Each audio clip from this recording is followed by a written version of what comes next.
आज हम एक ऐसे विषय पर गहरी नज़र डाल रहे हैं जिसने काफ़ी मतलब हलचल मचाई है और जिस पर अक्सर बहस होती है। ओशो का विचार संभोग से समाधि की ओर। हमारे पास ओशो की किताबों जिन खोजा तिन पाइयाँ और संभोग से समाधि की ओर के कुछ अंश हैं और हाँ, कुछ जुड़ी हुई टिप्पणियाँ भी। हमारा मकसद आज सिर्फ ऊपरी तौर पर बात करना नहीं बल्कि ओशो के इस मूल शिक्षण की तह तक जाना है कि कैसे वो काम ऊर्जा को जीवन की बुनियादी सृजनात्मक शक्ति मानते हैं और कैसे उनके हिसाब से इस ऊर्जा को दबाने से इंसान अंदर से बीमार और बाहर से हिंसक हो जाता है। बिल्कुल। और इस पड़ताल में हम ये समझने की कोशिश करेंगे कि ओशो संभोग के अनुभव, जो कि हाँ क्षणिक होता है, और ध्यान से मिलने वाली स्थायी समाधि के बीच क्या फर्क बताते हैं। सबसे अहम बात, वो इस ऊर्जा के दमन यानी सप्रेशन के इतने सख्त खिलाफ क्यों हैं और इसके रूपांतरण मतलब ट्रांसफॉर्मेशन पर इतना जोर क्यों देते हैं। जैसा आपने कहा, ओशो की नज़र में संभोग मंजिल नहीं बल्कि उस यात्रा का बस पहला कदम है। तो चलिए इस जटिल लेकिन हाँ बहुत महत्वपूर्ण विचार को परत दर परत खोलते हैं। हाँ, चलिए शुरू करते हैं। तो ओशो का सबसे पहला और शायद सबसे बुनियादी दावा ये है कि जिससे हम काम ऊर्जा या सेक्स एनर्जी कहते हैं, वो सिर्फ शारीरिक आकर्षण या क्रिया तक ही सीमित नहीं है। वो इसे जीवन की मौलिक शक्ति मानते हैं, अस्तित्व की रचनात्मक ऊर्जा। क्या आप इस पर थोड़ी और रोशनी डाल सकते हैं? उनके हिसाब से ये ऊर्जा प्रकृति में कैसे दिखती है? जरूर। देखिए, ओशो का कहना है कि अस्तित्व में जो कुछ भी खिल रहा है, जो भी सुंदर है, जो जीवंत है, वो उसी एक ऊर्जा की अभिव्यक्ति है। मिसाल के तौर पर एक फूल का खिलना, उसमें रंग भरना, उसकी खुशबू, ये सब उसी ऊर्जा का प्रकट होना है। अच्छा। कोयल जब गाती है तो वो गीत भी, वो कहते हैं, उसी ऊर्जा का रूपांतरण है। इंसान में युवावस्था का सौंदर्य, आंखों की चमक या कोई टैलेंट, प्रतिभा का विस्फोट, ये सब उसी एक जीवन स्रोत से आ रहा है जिसे ओशो काम ऊर्जा कहते हैं। उनका तर्क है कि जीवन की सारी सृजनात्मकता, सारा फ्लावरिंग इसी ऊर्जा का अलग अलग रूपों में बदलना है।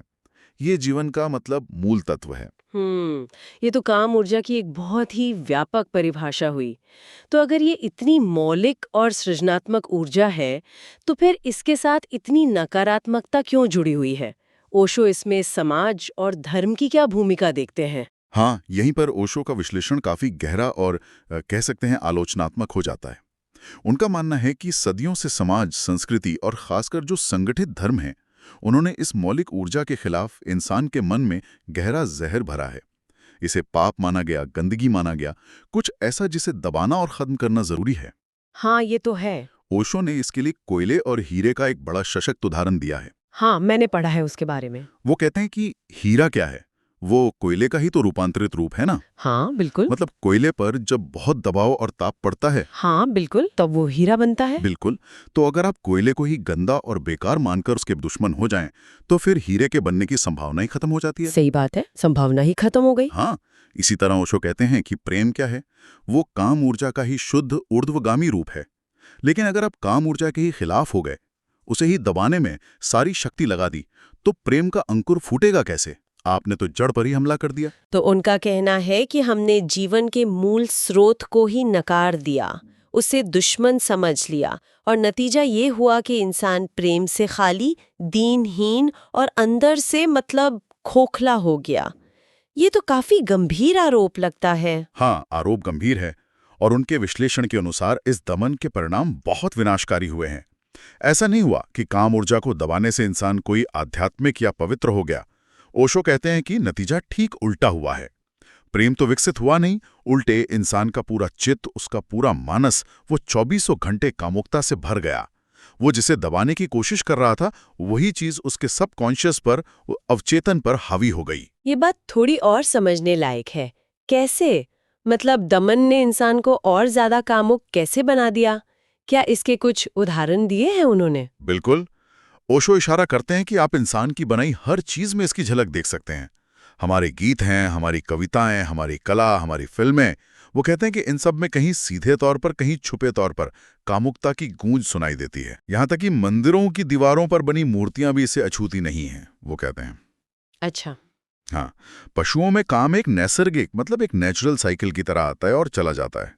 लेकिन इंसान के लिए ये एक जुनून, एक ऑब्सेशन बन गया है।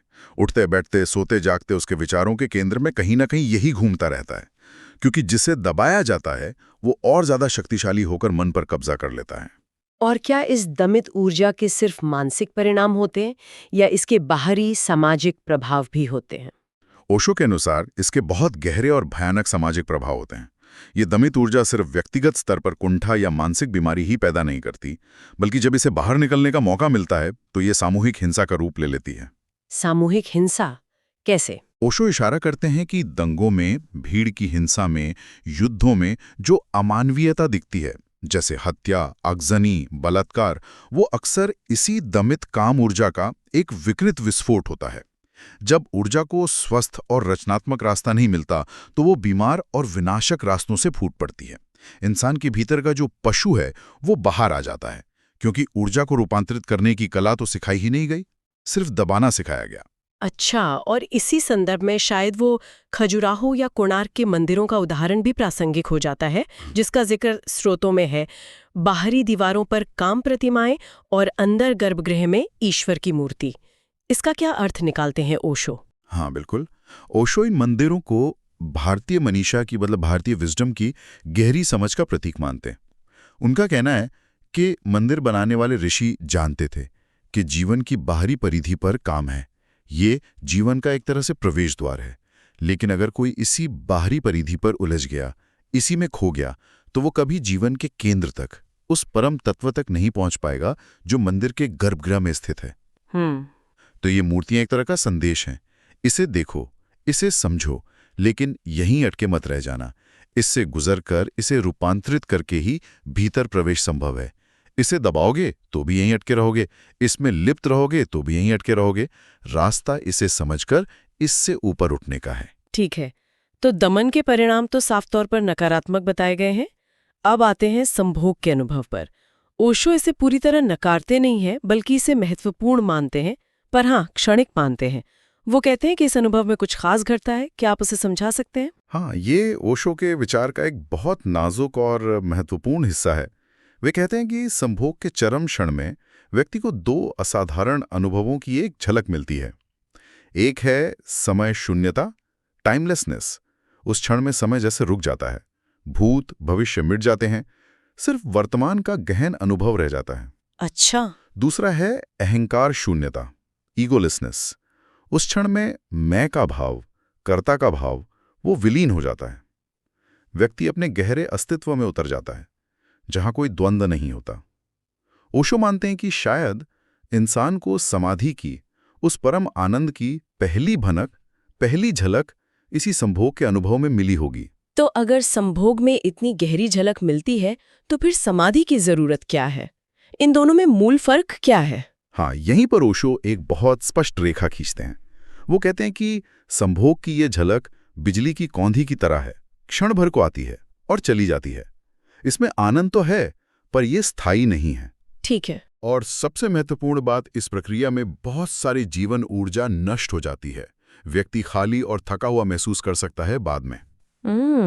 इसके विपरीत समाधि उस अनुभव का स्थायी रूप है। समाधि में भी समय शून्यता और अहंकार शून्यता होती है, लेकिन वो स्थायी होती है, वो बनी रहती है। अच्छा, ये परमानेंट है। हाँ, परमानेंट। समाधि में ऊर्जा नष्ट नहीं होती, बल्कि संरक्षित होती है और ऊपर की ओर उठती है, जिससे एक स्थायी, शांत और परिपूर्ण आनंद का अनुभव होता है।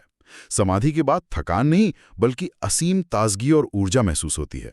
संभोग में कामना बनी रहती है, बल्कि और तीव्र हो सकती है। समाधि कामनाओं का अंत है। ये बहुत महत्वपूर्ण अंतर है। संभोग एक झलक है, समाधि पूर्ण अनुभव। संभोग में ऊर्जा खर्च होती है, समाधि में ऊर्जा का रूपांतरण और संरक्षण होता है। तो फिर सवाल उठता है कि अगर दमन गलत है और संभोग अधूरा है, तो सही रास्ता क्या है? ओशो क्या समाधान सुझाते हैं? समाधान एक शब्द में है, रूपांतरण, ट्रांसफॉर्मेशन। ओशो कहते हैं कि इस ऊर्जा से न तो लड़ना है, मतलब दमन करना है, ना ही इसमें अंधे होकर बह जाना है। इसे समझना है, इसे स्वीकार करना है और फिर इसे एक रचनात्मक दिशा देनी है। और इसके लिए जो विधि, जो मार्ग ओशो सुझाते हैं, वो है ध्यान, मेडिटेशन और जागरण, अवेयरनेस। ध्यान और जागरण, ये कैसे इस ऊर्जा को रूपांतरित कर सकते हैं? क्या इसका कोई उदाहरण दिया गया है? हाँ, ओशो ने बिजली का बहुत ही सटीक उदाहरण दिया है। वो कहते हैं कि लाखों साल तक बिजली आकाश में यूं ही चमकती थी। कभी किसी पेड़ पर गिर जाती, किसी इंसान या जानवर पर गिर जाती तो जान ले लेती थी। लोग उससे डरते थे। हाँ, बिल्कुल। किसी ने कल्पना भी नहीं की थी कि यही विनाशक शक्ति एक दिन हमारे घरों में रोशनी करेगी, पंखे चलाएगी, जीवन को इतना आरामदायक बनाएगी। ये कैसे संभव हुआ? जब उसे समझा, कंट्रोल किया। हाँ, जब हमने बिजली के स्वभाव को समझा, उसे नियंत्रित करने की विधि खोजी, उसे चैनलाइज किया। ओशो कहते हैं, ठीक वैसे ही काम ऊर्जा है। अब ये अनियंत्रित है, तो या तो दमन होकर विकृतियां पैदा करती है या फिर क्षणिक सुख देकर नष्ट हो जाती है।